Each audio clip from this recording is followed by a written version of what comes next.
Here's 5 mindset changes that will transform your life if you're an 11 life path. Sensitivity is a strength, not a weakness.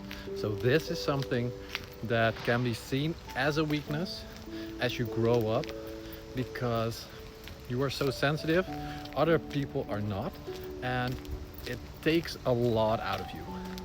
And you see that other people are just floating by in life, and you have a lot more to deal with, because you literally have, because so much more emotions are coming in and so much more filtering needs to be done to be productive at a certain age. So if you are sitting in school or if you are working, you are feeling all the feels. You are feeling other people, you are wondering why you are feeling certain emotions because other people are feeling them, and you are just so sensitive that you can feel them as well.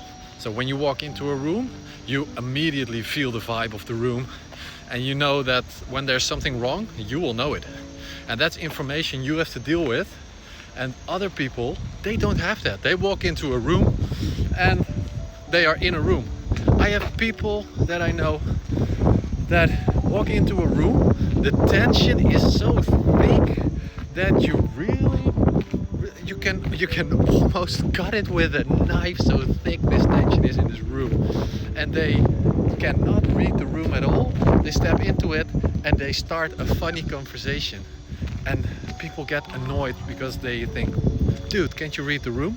And no, they actually can't. So some people are especially bad at this, and you are especially good at this. You don't need to convince anyone of anything.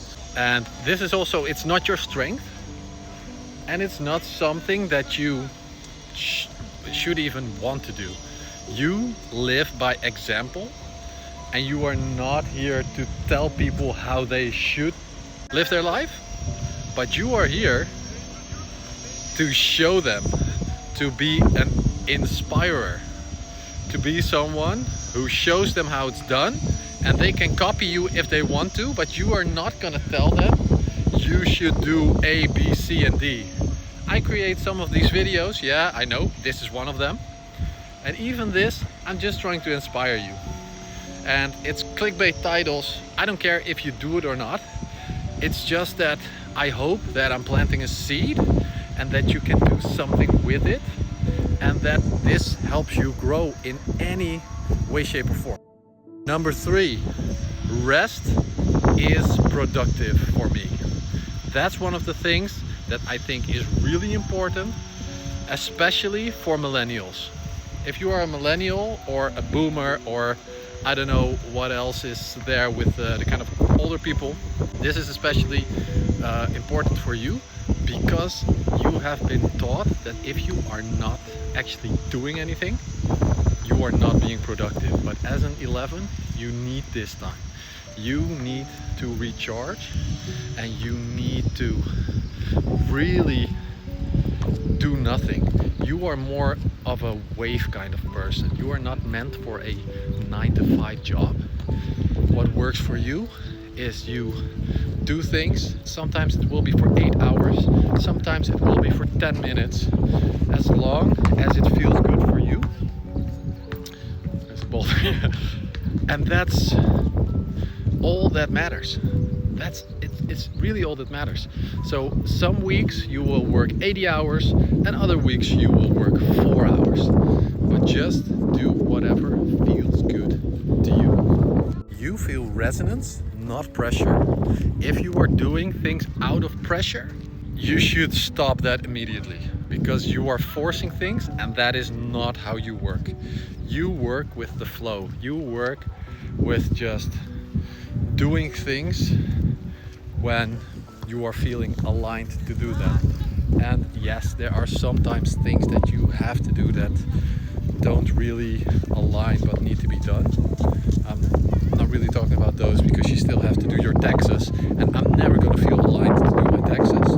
But if you can, and I will do the same, I will at some point let somebody else do this completely. So I only have to do part of this, and it already feels like it's too much.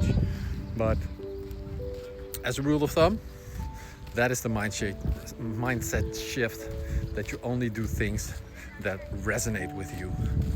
Here's another big one, and this is the last one. And this one kind of intertwines with the one where that rest is also productivity. Because this one is your presence matters. It doesn't always matter what you do. Just being somewhere, just being present. So not just physically being present, but also mentally, energetically, emotionally being present. That's a lot of the times the only thing that is needed. You don't need to, for example, in a conversation, you don't need to be the one that has the best solution. You don't have to be the one that is the smartest in that conversation. What matters for you is that you are there being present, because you are a natural space holder, and by creating a container, even without knowing, even if you don't know the terminology that I'm saying right now, you are creating like this container where they can move freely in and where they feel safe, just because you are there. That's all you need to know. So they can do their best work because you are there, not because you are so smart and your ego might like to think that, but just by being there, you are helping more than you think. Alright, if you love these videos, like it, and